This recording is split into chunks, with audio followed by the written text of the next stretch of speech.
Metal Detectors, located in sunny Tampa, Florida, where we sell nothing but fun and adventures, treasure hunting gear, and anything you can imagine for metal detecting. Give us a call, 813-237-1939. Happy hunting and dig deeper. Live from sunny Florida, it's Treasure Talk. Hello, everybody. Good evening to you. We are live, and this is Treasure Talk. As you might notice, the guru is not here tonight. He's off doing a speaking engagement. We call him Hollywood Phil Myers. So he's not here tonight. But we got the Big Poppy is going to join me here in a second. And don't get any better than Big Poppy. You know what I'm saying? So we got a really good show for you tonight. We got these two guys, and they are the quill. And they got a lot of good stuff to talk about. If you watch any of their videos, you'll see them finding lots of good stuff. So we're going to talk about a varying topics tonight, a whole bunch of stuff, and get in depth with them and some of the things that's going on. But as always, Treasure Talk is brought to you by the fine folks at Myers Metal Detectors, where they sell nothing but fun and adventure. And if Phil don't have it in stock, you don't need it. Also, all the opinions expressed tonight are the guests' opinions, not the opinion of me, Jeff Monin, Phil Myers, Joe Vizzi, or Myers Metal Detectors. So it's unfortunate we have to say that, but that's just part of the housekeeping routine these days. So I'm going to bring on Big Poppy, and we're going to talk a little bit about what we're going to do as a giveaway tonight. Then we'll get into the show with our fantastic guests. So let's see if Big Poppy is here from sunny Tampa, Florida. Okay, Big Poppy. Hey guys, how y'all doing? Hey Jeff. I'm good. How's everybody out there in the metal detecting and treasure hunting world out there? This is. I just got a compliment on my shirt. Oh yeah, that's nice. That's a Trumbull Treasure Hunter shirt. That's a beautiful shirt. Beautiful shirt. I'm with my shirt. I'm in Hawaii. You know. Yeah. Well, you wish. Yeah, exactly. You wish. So. Things are going good. I know you were not there Saturday. Phil called me in a frazzle. No, actually, it was crazy. As Saturday, I had events, wine events. Thursday, I had a wine dinner. Friday, I had a wine event. Saturday, I had a wine event. I had to be in Dunedin. I had to be there by 2:00, and there was about 65 people at that event. It was really nice. And then Sunday I had an event. So I had 4 days in a row. So I'm extremely happy to be on the show with you guys and filling in for my buddy Phil. But he did want me to mention to all the good folks out there in treasure hunting land, he will not be at his shop on Wednesday. He's got to take his wife, Jocelyn, which she's my sister from another mister, right, Jeff? That's it. And she's getting cataract surgery. So she's going in for that, and he's not going to have anyone to run the shop on Wednesday. So come see me on Saturday. If you want to pop in there, I definitely will be there. I have nothing scheduled. Well, I had a wine event too. After the second bottle, it was eventful. Absolutely. So we're going to do a giveaway tonight. We're going to have Big Poppy put together a nice swag pack for y'all, and it will be an artistic sazich will be included, as well as the coveted Myers Metal Detectors towel, plus a whole bunch of other good stuff that Big Poppy will throw in. Yeah, we're going to give a Myers Metal Detector t-shirt. So if you are one of the lucky winners or the winner, all you have to do is send your size to Jeff. And I will be putting some other random stuff in the goodie swag pack. So you're gonna whenever Phil turns his back. Yeah. Huh? Whenever Phil turns his back. Oh, just absolutely. Throw some more stuff in there, you know. That's a good deal. That's a good deal. We'll do that a little bit later on. So we've got a great show for you tonight. You've seen these two gentlemen before, but you can never get enough of them because they got adventures going on all the time and some really cool adventures. They've metal detected all over the world, and they're going to tell us about their adventures and what's going on in their world. So let's bring on the guys from Adventures in Dirt, Ken King, and 5280 Adventures. Let's bring them on here. Okay, there we go. Hey guys, how you doing? Some kind of fanfare, right? Dun, da, da, da. Absolutely. That's right. And That's I right. like Is these the guys already, man. They got facial hair. Yeah. Well, look at this. Hey, Jeff. Oh, yeah. Catch up, Jeff. One of these things is not like the other. Come on, man. Jeff's gonna grow his beard out. One of these- Oh, well, it's it's all white, so Yeah, look at me. Mine is all white, brother. you know. How are as you, much Jeff? as as much as I hate shaving, I should, you know. Yeah. Definitely. So what's been going on, guys?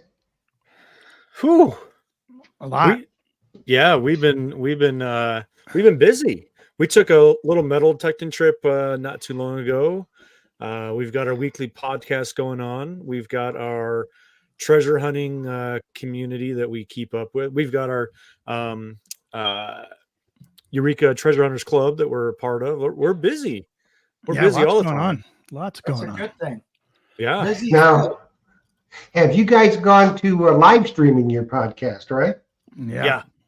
Yeah, That's we were great. doing. I- We had been doing. The Relics Radio podcast has been on the air for about 7 years now, and it's always been audio only, a typical podcast, and people have come to Mhm. know that from we do them live on Thursday nights, and some people would join us live for that, and we'd have a little chat group similar to video live stream, but it would be audio over on Spreaker.com, and then people would then download the show. The vast majority of people that listen to Relics Radio would download the show sometime in the next coming weeks. Well, Spreaker, the hosting platform, said we're no longer going to do live broadcasts. We're going to only let you pre-record and upload shows and continue to have your podcast that way. And Tony and I really kind of, loved the fact that we could interact with listeners live. Him and I were both very familiar with live streaming on YouTube already. So we just decided they were going to end that at the end of this year. And decided, let's not wait for the end of this year. Let's make the change now. Let everyone make the adjustment. And now we're starting to do the podcast live streaming video over on Tony's channel, 5280 Adventures on YouTube.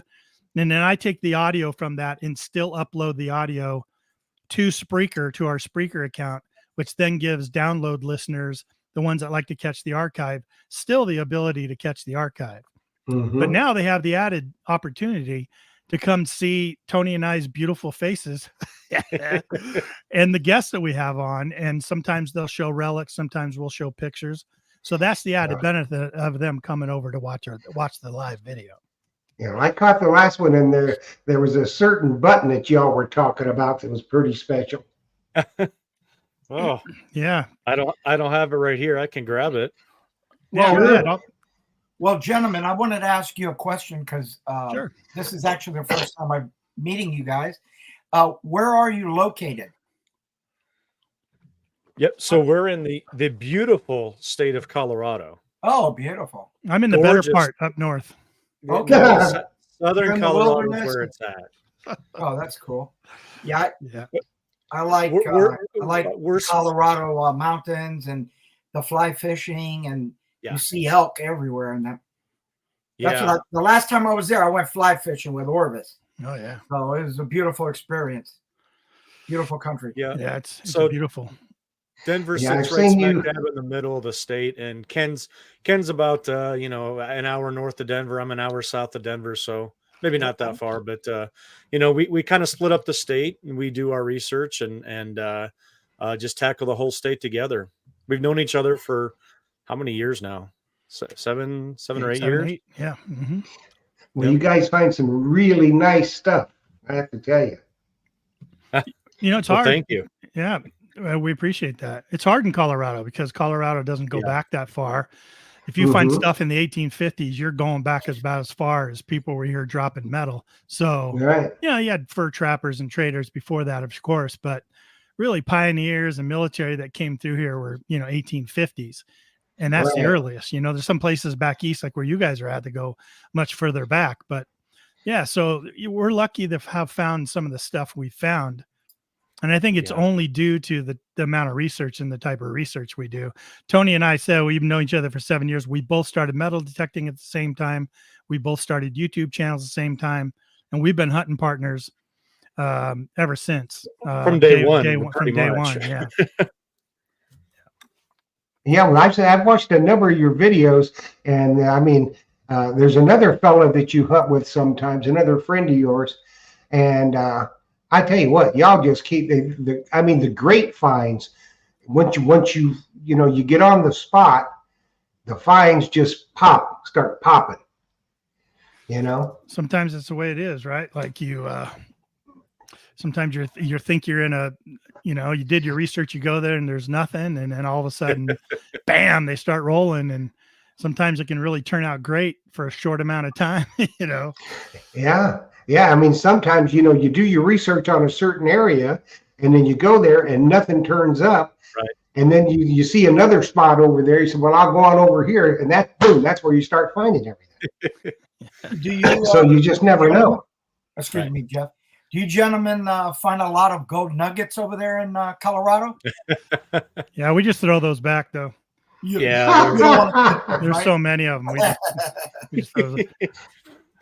Okay, we got a question from the lovely Kathy Kraus Bakhorn. Hello, She Kathy. wants to know from each of Kathy. you guys what detectors you're using.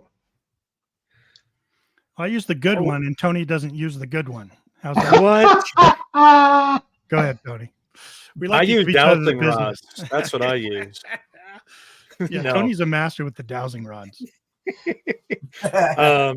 I started out using Garrett products all the way up through first couple of years, and just within the last 2 years or so, I switched over to the MindLab Manicore. So I'm finding a lot more stuff that Ken is real jealous about. Yes, So he is. he's not going to come to the dark side yet, but I'm working on him. That Manicore is a great machine there, Tony. He sure is. You know what? We They sell a named it- lot of those in the shop. They named it the Beast, and I tell you, it is a beast. Are you using the regular stock coil, or did you go ahead and purchase one of the small coils? So I'm saving up my pennies and nickels to buy the smaller coil for it. So I've just been using the stock coil, but previously I have used smaller coils on machines, and I know that, man, if you get a hold of a really good small coil, Ken and I we try to. So different places that we hunt at, obviously the old homesteads that are no longer there, old silver mining towns. You come on the spots that have a lot of iron. That's the spot that you want to hit. And those smaller coils is what just picks it through. I used the Ace Apex previously, the AT Pro, all great with smaller coils. And I know that the MindLab, the Manicore, once it gets that smaller coil, is just going to be, it's already a beast. I'm just using the stock one. So Yeah, we have at Myers at the shop, we sell a lot of the new 9-inch coil, and we also have the even smaller one, which is the 8.5 by 10 size. It's really nice. That helps you maneuver, especially like you were saying, in those trashy areas. Yeah. We don't have, we generally hunt relic sites. So we're not doing parks where, the finds aren't necessarily spread out as much. Like you get in a hot spot over here in Colorado and it's iron like crazy. And you got to be able to pick through that iron and find, the really cool buttons and bullets and coins and things like that. That's more what our hunting is more geared towards. I got you. Okay. How about you, Ken? Well, I will say also that, boy, since Tony has gotten the Manticore, and I say this a lot, that I've seen his detecting change like dramatically, like his skill as a detectorist. I know they say the machine doesn't make the detectorist, but boy, I seen it really kind of improve the amount of stuff that he's pulled out of the ground. he's able to discern a lot better between good targets and not so good targets. I think it makes me really jealous sometimes, but yeah, I'll say that about Toady. I started with the Bounty Hunter and then moved on from there to Technetics T2. That sort of was my baby. And then started getting into the Nocta products. I was using a Legend, and right now I'm using the Deus 2 from XP. That's what I swing to. There is the Deus 2. I really love that machine. Yeah, I love my Great Deus machine. 2. Great machine. Yeah, I like. So- I have the one with the 9-inch quad. I believe, Jeff, you have the same. Am I correct? I've got both. Okay. I use Yeah, I the will got say two. one. You know, Two Deus 2s. I've never swung the Deus or the Deus 2, but Ken, since he's gotten his Deus, there's a lot to learn with it, which includes one of those primary things is charge the coil. I knew he was going there. Yeah. And it works out a lot better if you keep that thing charged. I had It just finds my a lot more first metal. experience. I had my first experience with that. They don't tell you when you power on that you have no charge on your coil. So We were on a trip, and we're just, you got 4 geeky guys that just love what we do and are geeking out at the area we're at, and all the research had come together. We knew we were on the right spot, miles away from where we live, and we're all sleeping in a camper together for a week. And I came on, I plugged in my stuff before I absolutely crashed out for the night, and I didn't make sure I had that good connection. I just kind of quickly plugged it in, and the next morning I got up, loaded all my gear, and went out. I was in there for about 15 minutes, and that thing fell down, and I was like, oh man. Well, I'll tell you. A good thing I had a backup with me. So okay, Always have to have a backup. Get you a different charger unit for it. It makes a difference. So we got a question from Larry Stevens. Hey, Larry. Tony, how do you keep from digging nails with the Manticore? Okay. I myself, nails can sound really good. I mean, we know you're going to get that high tone, that squeak, and we're generally trying to figure out if you're going to dig it or not. I am relying probably maybe too much on it, but that 2D screen, I am and I will keep it PG, but I really rely on where it falls in what they call the sweet spot. You've got that middle line that goes across your screen, and a lot of what I dig is determined where on that graph it actually comes out at. So those nails, if there's a lot of movement on that screen, I attribute that to iron. If it's a very distinct, sharp, crisp signal that generally falls within that sweet spot area, that's usually the stuff that I'm really digging.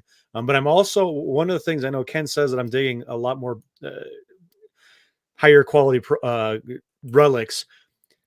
That Manticore will tell you when there's multiple items in there, and that's how I'm able to dig around those nails a lot better than I have previously with other machines. You're going to be able to see that squeak with the nail, but then on another spot, you're going to be able to see that coin just sitting right there. And I've relied a lot on that screen to help me grow as a detectorist, and that's how I get around digging those nails. And here's a question from the guy we were talking about a little earlier, metal detecting war relics. And this is your friend from the UK, I believe. Yeah, his name's Nick West, and it's about 1:30 in the morning right now for him or something. Yeah, well, he's definitely a night owl, if nothing else, And Nick, we appreciate you being here. And we're not going to say you're a vampire. We're not going there. Ken can go there. Hey, my we opinions are not necessarily your opinions, Jeff. That is true. We're not reflective of the show. That's right. But I'll pop up our email address, Ken, and shoot me an email. We'll get you set up to come on the show. So that sounds good. Okay, the question was, for both of you, what is the oldest thing you have found? Honestly, I think we both have to probably go back to some finds in England, of course, because they're gonna just outdate anything that we can find here in the U.S. So I think for me, I mean, verifiably, date wise, I dug a hammered copper coin, and I can't remember who it was, but I want to say it was 1400s. I think mid 1400s copper coin. The funny thing about England, you don't even know what you have some of the times, and you don't throw anything out. Anything can be something.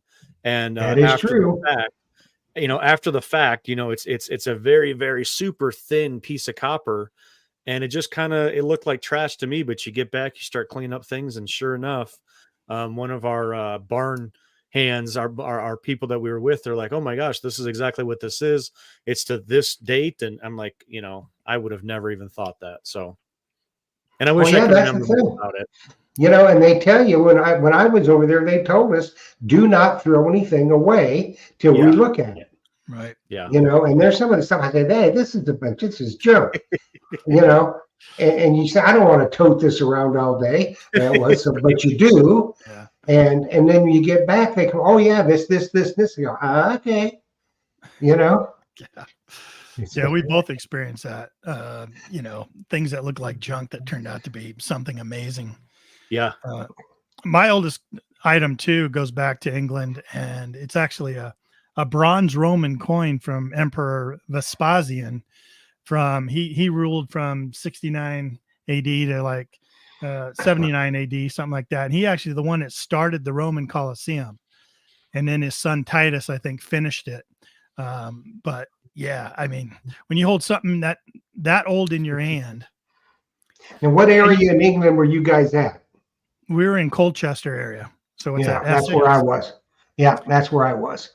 It's an old Roman settlement, so finding Roman stuff there is very possible, and older things too. Old Celtic items and Iron Age and Bronze Age and all that stuff. Oh yeah, we found some Bronze Age stuff. Yeah. Just a piece of it looked like a hunk of metal, and it was a piece of a Bronze Age axe. So yeah, right. Crazy. That's cool. It's crazy. Yeah, and the fact that can survive all this time, right? I'm holding this Roman coin that they used to trade with or whatever, and it's survived in that spot or close by for all those years, just waiting for me in the middle of this world to come by with my little coil and find that thing. It was waiting for you there. It Ken. was totally waiting. It was meant to be. And you Blows think my about it, how many years has it been in that field that's had fertilizers and been plowed and all that kind of stuff? Yeah. So how deep was it that came up? It's amazing to me. Now, I'm going to ask you guys a question. Did you find any buttons? Oh my gosh. About 200 probably. Yeah. Yeah. Isn't it amazing how many buttons you find over there? That's cool. It's the majority of what you find. You find buttons. That's what you find. And occasionally a coin. A lot of World War II anti-aircraft flak. Yeah. That's definitely on my bucket list is to go hunt over there in England. I'm sure that'll be a trip it'll be a once in a lifetime experience for sure. Yeah. It totally ruins you though. I mean, I never thought I was going to be able to go over there. And I went over and now I'm hooked. Like I want to go back. I think we're talking about maybe going back next year and, not only going once in my life, that once in a lifetime, but maybe going like every other year, every year. I mean, twice a year. I don't know how, you start finding that stuff, like Ken talks about something that's 2,000 years old, it pulls you in. I mean, how can you not go over there? And honestly, I mean, you're going to come home with a bag full of stuff that, any target could be 2,000 years old. It's just absolutely amazing. Because you just don't know. And that's right. Exactly, Tony. You get hooked finding that stuff. And there's a lot, one of my friends here, I have a couple friends in the chat that went to England with me, Grammar Time or Moonlight Graham. He went with us and he's been back 4 times, 4 or 5 times since then. And the Mumbles man, he went with us, and he's going back. So, you get hooked on that kind of stuff. It's really easy. Yeah, absolutely. Even the buttons can be older than what we could find here. You know what I mean? So it's always interesting. Oh yeah. You wonder. You wonder. I kept asking them people back there must have been running around naked all the time. That's right. With all these buttons. And how they explained it to me was, back during the medieval times, when they had the plague, they just piled them up in the fields and burned them. Oh, sure. And that's where a lot of the buttons came from. So, Mm. where they gathered up the clothes and burned them and all that kind of stuff. So you just never know. It's weird. Yeah, last time I went, I actually found something that had to be declared as treasure. So that's the first time that happened to me.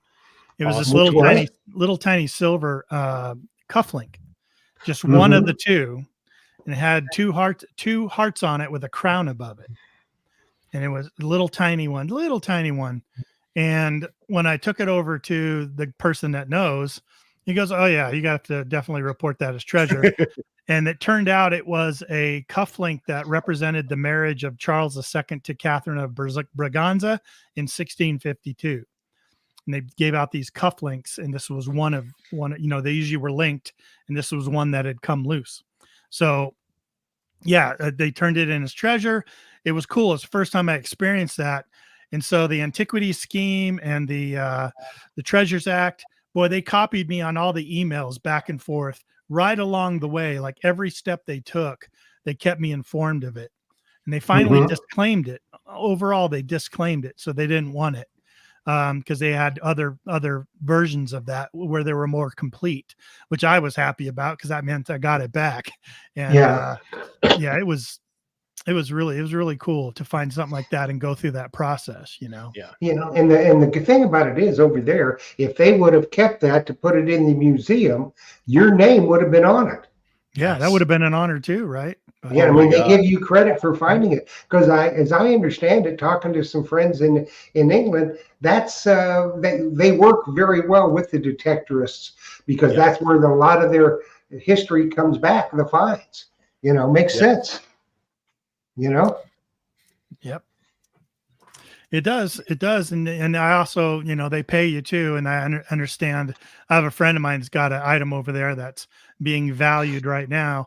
And they get a whole group together from all different types of disciplines within, historic and, the areas and historians, all that stuff. And they come up with a fair price. And from everyone I know over in England, which is a lot because of the YouTube channel, they say it's pretty fair. Like everyone thinks it's a pretty fair offer. Like they don't try to steal from you. You know what I mean? Yeah. And they don't balk about paying the landowner, splitting it with the landowner either. Right. Which is a smart thing to do, Sure. Right. So, they got it going on over there, which is good.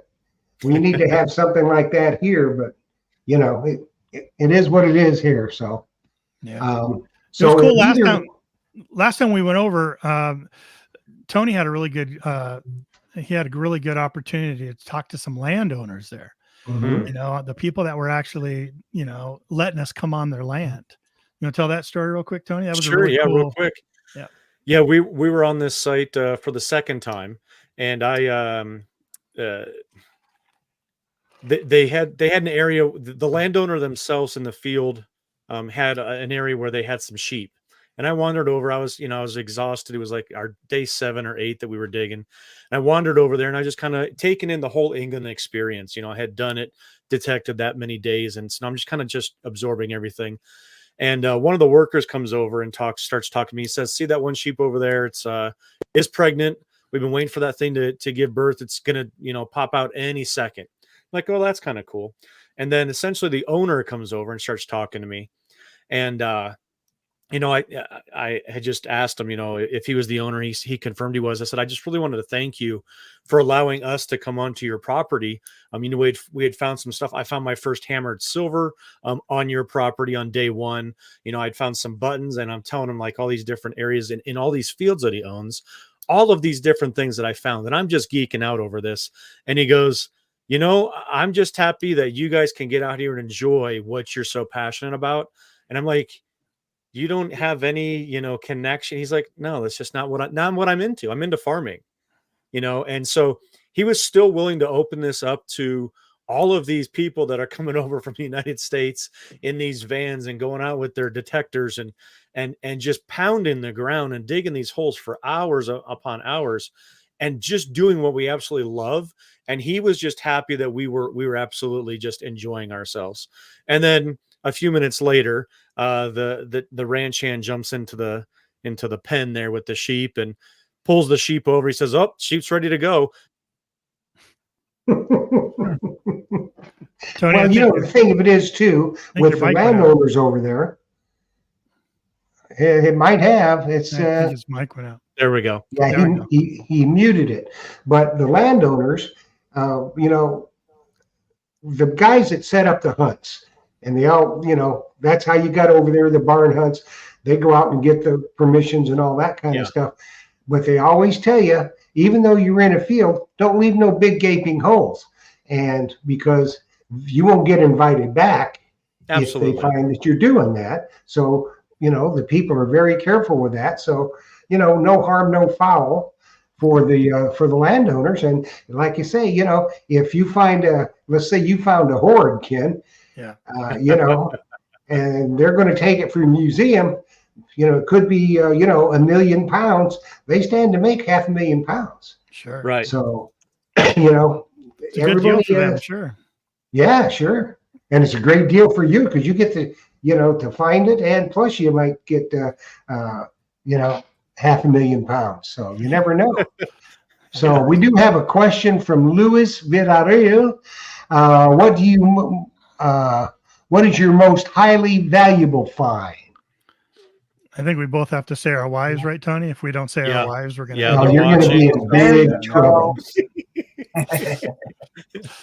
Oh boy, that's always Yeah. tough one, right? Because It's very tough. Well, it's a smart move.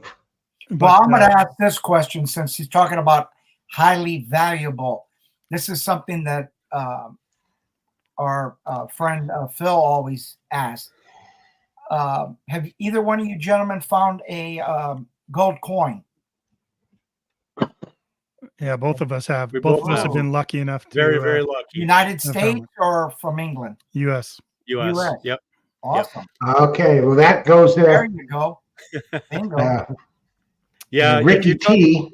I think there's two different sides you can talk about real quick is most valuable monetarily found, and then also, ones that just absolutely are either your white whale, something you never thought that you'd ever dig, that could have no value at all, and for us, I think those are two different spectrums for sure. Sure, That's a because it may not be worth much, but it's worth a lot to you. Right. Right. Yeah. So But You that's attach, something you attach all this all my emotional value customers- to it. Yeah. Go ahead, Joe. Well, Sorry, I I'm sure stepped it's on on you. Jeff's as well. Phil's been hunting for 40 plus years, and that's on his bucket list to find a gold coin. Yeah. I've never found a gold coin, so we're just gonna keep trucking along It's just- until we do find one. It's just dumb luck, honestly, for us. I mean, it's not.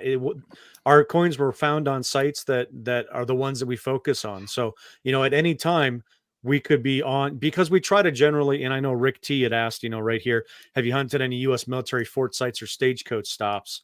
We Yes, generally we have. try to find those military sites, those military camps, as well as the stagecoach stops, because so much traffic through Colorado at that time.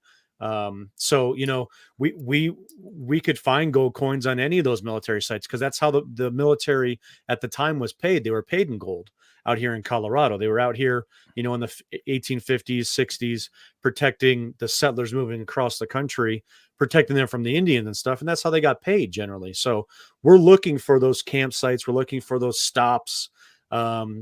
Absolutely. So we're again just kind of not dumb luck, it's any of the sites that we've hit, we could have gold, we could not have gold, so we just lucked out. Cool. Yeah. The more valuable that's ones are kinda always the the way one it you have those emotional attachment to, or the historical attachment to. Yeah. Right. It's like I Correct. found this pewter U.S. cuff button from the American Revolutionary War up in upstate New York, in Chazy, New York. And when I found out what it was, to me, that's one of my more valuable finds because of what it represents and the people that person that it was on and what they were doing for our country at the time. To me, that's really valuable. Mhm. To sell it probably wouldn't be worth hardly anything, but to me, it has a special place in my display case and always will. On top of the gold coin, same as the gold Right. coin. But yeah. So we've got a question from Dirty Paws Detecting. Do you two belong to any metal detecting clubs in Colorado? Well, we were talking about that earlier, so let's expound on those answers, guys. Yeah, we belong to the Eureka Treasure Hunter Club. It's easier said than done. Eureka Treasure Hunters Club. We meet monthly up in Lakewood, Colorado. And Can you say that again, Tom? Eureka Treasure Hunters Club. Okay, There you go. Got it. just checking. They made the website a lot easier. It's eurekathc.org, so that's a lot easier to say. Yeah. But we meet up there once a month, and we've got just a lot of members. I mean, we have 120 some 150 members or something. Yeah. We religiously go every single week, and we get to go up there. We've got finds of the month that we get to share with people. We usually have a guest speaker from all over the world that comes and talks with us, or remotely through Zoom or StreamYard or something like that as well. And just a great bunch of people. I know Ken and I both have really enjoyed meeting a lot of people, not only just through YouTube and that kind of stuff, social media, but inside of our club here, just having that connection to be able to go out with people that are crazy like we are. Yeah, it's always right. Well, that's we this is this month of July on Treasure Talks has kind of been couples month. Hunting partners, maybe husband, wife, or two buddies, or whatever. But like in the month of November, it's going to be club month. So different clubs from around the country and the world basically are going to be on, because every club is run differently. Mm-hmm. And everybody's got good ideas how to keep your membership involved and that kind of stuff. So how many guests are you having on then? We're going to have we've got 4 different clubs. It's all going to be each week there's going to be a different club. Gotcha. Nice. So our club's been around since 1973, so it's one of the longer running clubs out there. It's a long time for this club to exist and thrive. And yeah, Tony and I love it. That's awesome. Would you, Ken, would you, I mean, if someone was asking you, if they do in the chat or something like that, is it worth your time to join a club? What would you tell them? Tenfold. Yeah. 100%, 110%. I agree. It gives you so much opportunity to converse with other people that have been doing it a long time, to talk about research techniques, to even just go out and have the camaraderie with people. I recommend 100%. Because once you get geeky about this, then you find other nerdy, geeky people that you geeks can have fun with, and it's always an exciting time. Big Poppy is involved deeply with the WSAS Club, West State Archaeological, in Tampa, that Phil belongs to, and they do a really good job. And we've got a number of people on here tonight are with clubs. And, we always hear people say, well, I'm just getting into it. I don't know about this or about that. And our stock answer is find a metal detecting club and join the club. That's how you can learn, because there's always going to be somebody there that's got the same machine as you or had that machine, can bring you up to speed on it. You pick a lot of tips up, and it's just, you're around people that are as bonkers about it as you, like you said. So the learning experience is just unparalleled. Yeah, and you make a lot of friends at the same time. So Sure. Yeah. Experience. We invite people to come down, even if they don't have a detector. If they're just interested in the hobby, come on down, join a meeting. I guarantee you we'll have 5 or 10 people that want to take you out the next weekend and give you one of their extra machines to use and see if you like it. It's a good way to see if you enjoy this hobby that you might be interested in. Yep, that's for sure. We got a question from Sam Truckley. She wants to know, if you're married, and you both are, and have a spouse, which you do they metal detect with you? Yeah, Tony and I aren't married, no matter whatever people say. We're not married. Even though we talk to each other more than we talk to our wives. We're not married to each other. We're not married We to are each other. married, but we're not married to each other. Exactly. I was going to say, Tony, you were just telling me you just became a grandfather again. I'm saying, I did. Ken's doing pretty good with the postpartum. You know? I am. I'll get there. Uh, Go ahead, Tony. You take that one. yeah, I think for both of us, we tried at the beginning to get our wives involved with this because we thought it'd be great just to hunt together, right? You've got a built-in best friend anyway, so let's hunt all together. Both of them, they'd rather just see Ken and I go out together and then bring them home all the rings that we find and gold and Mhm. Bring me a ring. Bring me a ring. That's Yeah. what she says every so time they we would go. just rather see that. They said go hang out with your buddies, go dig in the dirt, dig holes and things like that instead of going to the bar, go out and dig some history. There you hit it right there. There you go. There you hit it right there. And there's no better place to go than out metal detecting rather than going to the bar. True. You know, Absolutely true. Yep. grab a bottle of wine, whatever, some spirits. Our good friend Ricky T sells spirits. Joe sells wine. Take it home. Have a drink with the missus. That's it. Yeah. I will You say know? that our treasure hunters club, there was a guy in our club that would do these monthly treasure hunts.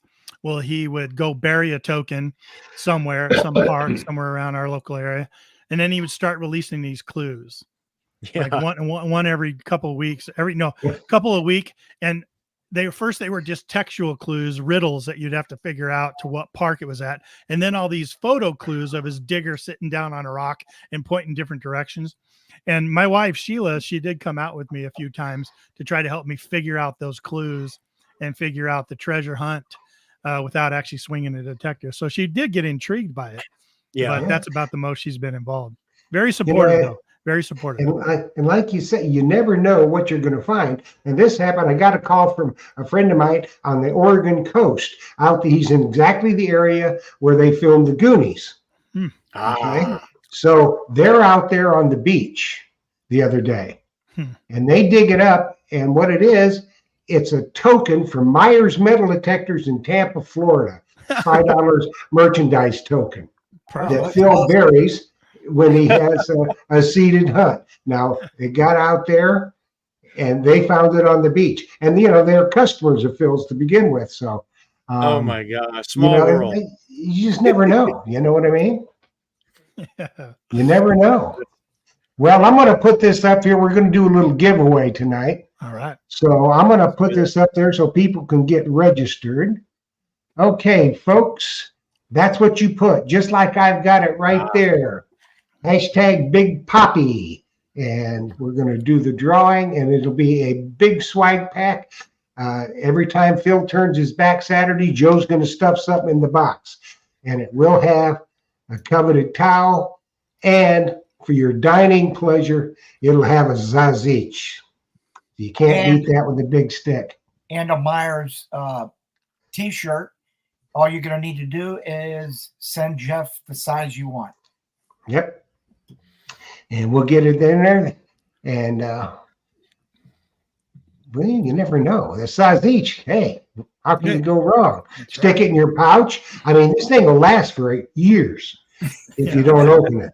So stick it in your pouch. You could be out there. Oh, I'm hungry. It's a good luck size each, and it'll be decorated and autographed by Big Poppy. So Excellent. 37 entries already. That's awesome. Hashtag Big Poppy. Yep. Keep it going. Yep. And they'll continue to enter. That's the nickname that Jeff gave me. Oh, is it? Yeah, I don't. What's the story behind that? I'm trying to figure Do it we out. want to know? Oh yeah. Oh yeah. Yeah.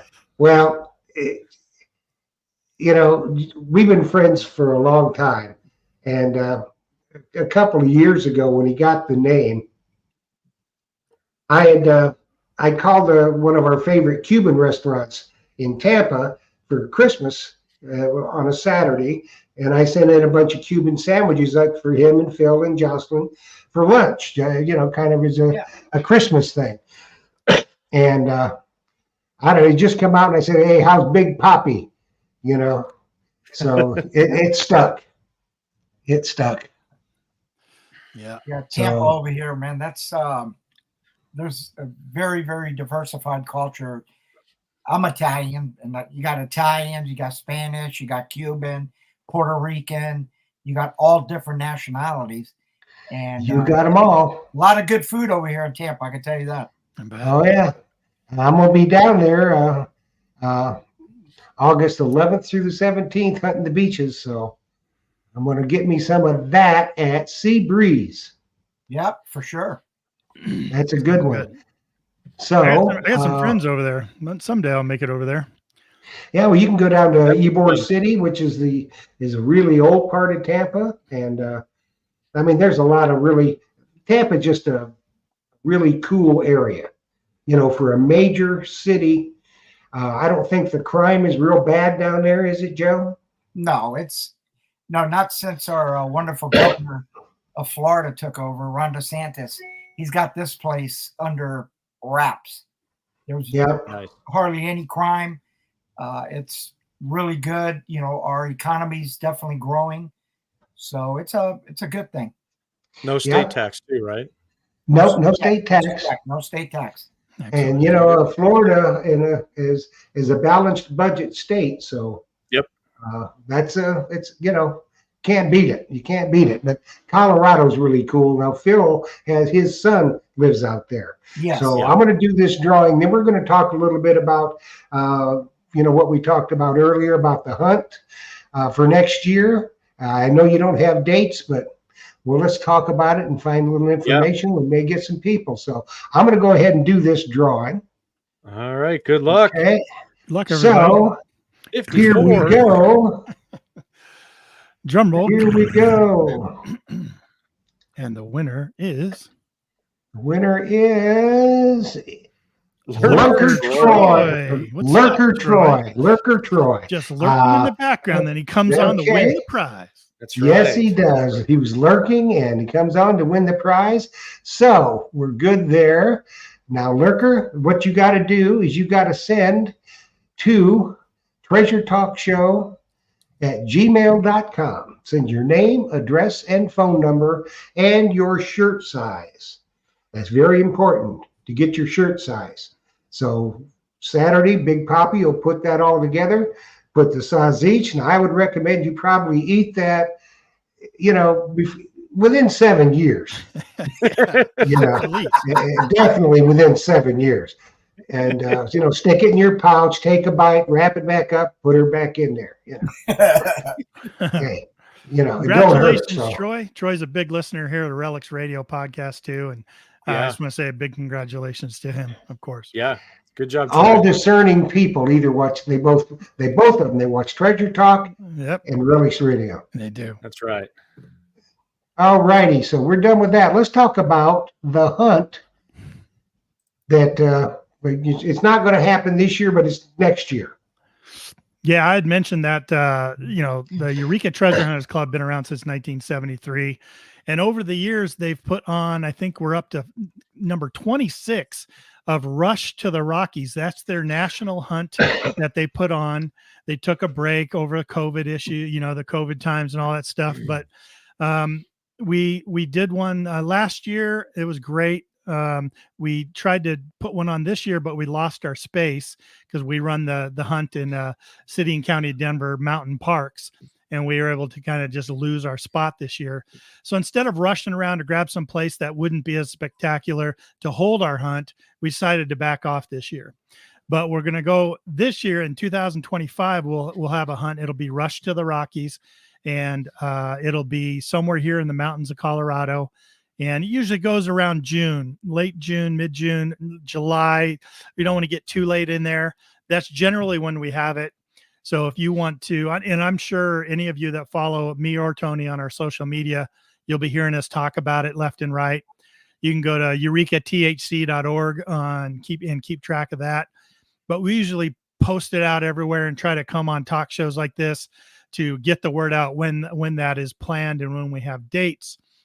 But Tony, remember last year, like we had so much fun. I'm usually one of the organizers of it. We broadcasted our podcast live from the show. And how many detectors did we give away for such a, 110 hunters? And Was it 18?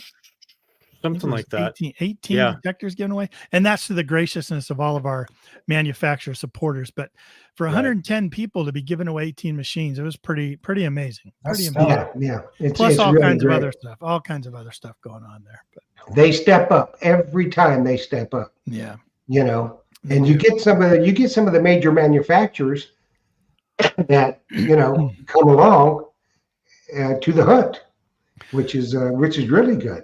And we always say we put 100, sometimes 105% of the money we collect in the ground, and everyone always says, "Well, how can you do that?" We're such a large club. We have funds that we can actually use, the club funds, to actually put on the hunt. So your entry fees that you pay, 100% of that goes into the ground, and then we usually always sweeten the deal from the club, Mhm. which is why there's even more than 100% that goes into the ground. And it's always been done very well. All the hunts have themes. There's games going on. There's all kinds of giveaways going on. A lot of free swag being given out like crazy. A lot of the manufacturers send us all kinds of stuff. And remember that last year, Tony, we had a hard time giving stuff away. Like it was, Yeah, we had I so was going much to mention stuff. that. Yeah. It was Yeah, so in- Well, in you never between- know. In between all the different hunts, you come back and you're looking through all the stuff that you found and everything, and the MC is like, "Okay, we're gonna draw a name, and you're gonna get a T-shirt. Okay, we're gonna draw a name," and they're like rushing through this because there's this huge box of stuff that they still got to give away, and they're just, I mean, you're just throwing hats, you're throwing shirts, giving away gold nuggets, Yeah. metal detectors, like it's nonstop. If you don't walk away with like at least three really good pieces of something, as well as everything that you're finding on the hunt, man, it's an incredible hunt for sure. You never know. Phil and I may come out there next year, and we may Yeah. bring a dozen Super Sazich Autograph. give away. I'll hold you to that. If I hear you're coming, Yeah. man, I'm going to hold you. Yeah. I got- to that. I got Okay. a question from a great friend of mine, Dirty Paws Detective Mike Mayo. Yeah. He wants to know, is the hunt you're doing, is it going to be seeded or a natural hunt? Yeah. It is a seated hunt. It is No, a that's- seated hunt. That's the way we do ours in our club. We do Yeah. it out on the Yeah. beach, huge prominent beach, and we put about $2,000 worth of silver in the ground. Mm, Yeah. wow. It has to be seeded because, out west, I was talking about at the beginning of the show, there's just not that many wild areas that would produce some really good relics for people in mass quantities. You might have that back east, right? Historical property, but Oh, that's cool. yeah. And what are This we is looking so at cool. there, Tony? Go ahead, Tony. This is some footage I took with my drone. I tend to try and make as many videos. It's real choppy just because it's raw, but that just kind of shows this is one of I think maybe 4-5 different fields that we actually used, and you can see just the number of people. Now this is the flatter area. We do have hunts that are actually up in those trees. Yeah, I was gonna say this is the easy one. This is the easy one for sure. Yeah. So you can see just a lot of people, beautiful scenery. Oh, yes. Even though it is seated, which some people may not like, we try to embrace that true rush to the Rockies, the Rocky side of it, where you're actually coming into Colorado and enjoying, the entire thing. We actually had a bull moose. Yeah. If I can go back over here. So right down in this area over here, and from the left coming in between one of the two hunts, we had a bull moose come walking through here, hunker down, walk back up in this area, and just kind of lay down. Never aggressive towards us, but it's that whole Rockies thing, the Rockies theme that we really try to embrace, and it's absolutely gorgeous, absolutely gorgeous. Yeah, it's good. It'll be a great trip for a lot of people. Speaking of that, Mr. Tom Becker from the Trumbull Treasure Hunters in Ohio wants to know what's the average cost and how long is the hunt? $8,000, and it goes about a half an hour. But No. you'll get your. Nah, I'm teasing. Well, what was our price last time? It was like 275 or 325, something like that. I think it's 275 for early. I think they bump it to 325 if you don't get in on the early tickets. But you have 5 hunts. we gave away, what was it, 18, 17 metal detectors. And then you've got, and it goes over 2.5 days. They usually do like a meet and greet, kind of like Friday night. Yeah. Then Saturday, Sunday, you're, stuff. yeah, it's a big long event. With it being up in the mountains, there'll be hotels, campgrounds you can stay at that are close. Lots and lots of food, lots of just lots of people. We've met so many people at metal detecting events that it just is. It's absolutely incredible, the people that we get to meet. It's fantastic. It's a great event. Yeah. Now, are there a limited amount of detectorists? No, we usually get about 110 to 115. It's a commitment to kind of fly out there, and the cost of hotels and all that Yeah. stuff. And these days, guys, there's so many hunts going on around the country. Yeah. I'm sure you can find one that's not too far from you, to go to. So, I mean, but we were holding hunts back before hunts were the cool thing to do, So, but if you come out, you're guaranteed to have a really good time and enjoy some beautiful views and meet some really cool people that are just as excited about it as you are. And That's the kicker Tony's right doing there, Ken. Yeah. That terrain, That's the kicker.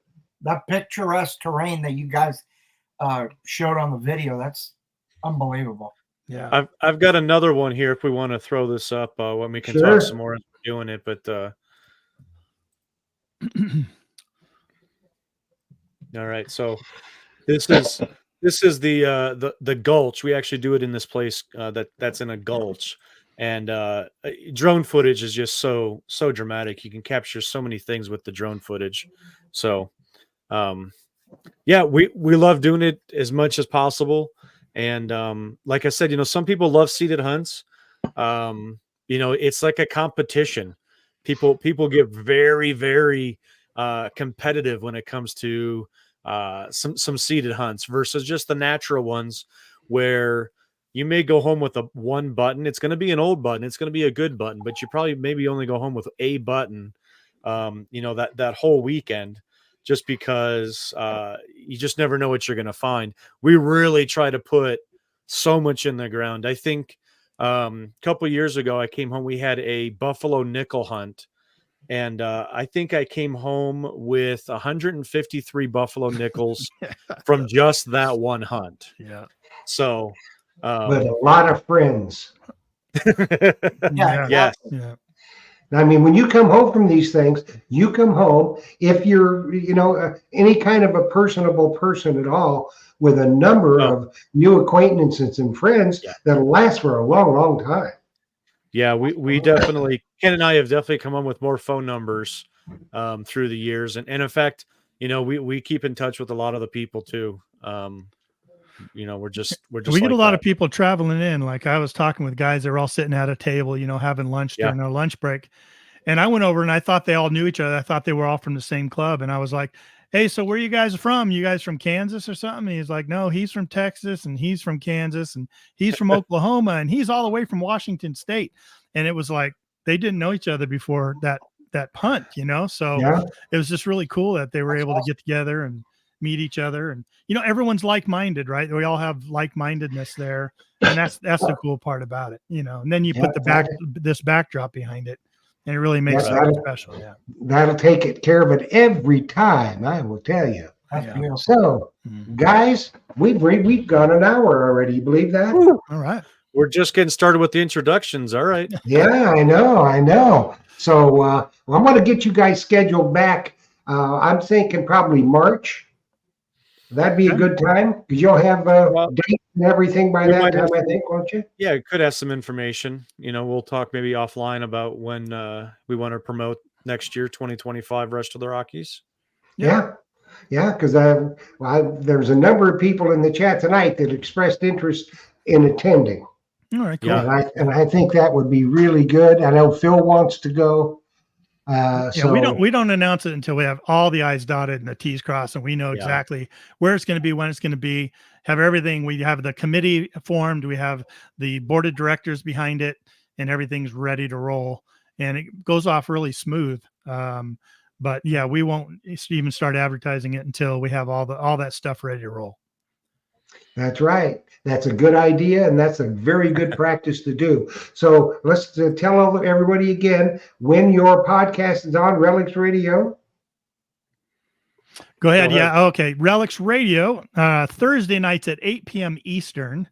We get started. We are over at 5280 Adventures for the live stream video cast.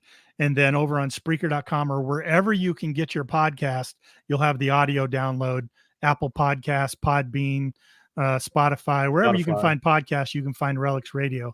But if you want to watch the video of us interviewing the guests and such, you got to go over to 5280 Adventures on Thursday nights, 8 p.m. Eastern. We'll be there, and we'll be square. We will be there to check you guys out. And we just can't thank you enough for coming on tonight. This hour has flown by. It usually does, yeah. I mean, it's gone. Absolutely. And you guys do a great job with your YouTube channels, with the hunt, and with your show. And we just congratulate you on that. And we're definitely going to get you back probably March. You tell me when you've got the information, Yep. and we'll get it scheduled, okay? Yep. Sounds good. So we just can't thank you enough for taking time out of your busy schedule to be with us tonight. And we wish you all the best. And thank you again. Thank you, Tony and Ken. Very nice meeting you, gentlemen. Hope to see you in the future. Thank you, Sure, Joe. maybe at that Yeah, hunt. absolutely. Yeah, Joe, Jeff, thank you. Appreciate it. Thanks, You're guys. quite welcome, Joe. Thank you. And we will see you next week for the last installment of our duo hunting, where we have SoFlo Treasure Finds and Team Lynch Beach Detecting. So we're going to have two couples on, that husband and wife couples that hunt together and are still married. So we will see you then. Happy hunting, everybody, and make sure that you dig deeper. And the Guru will be back next week. Thanks for watching. Thanks, guys. Good night.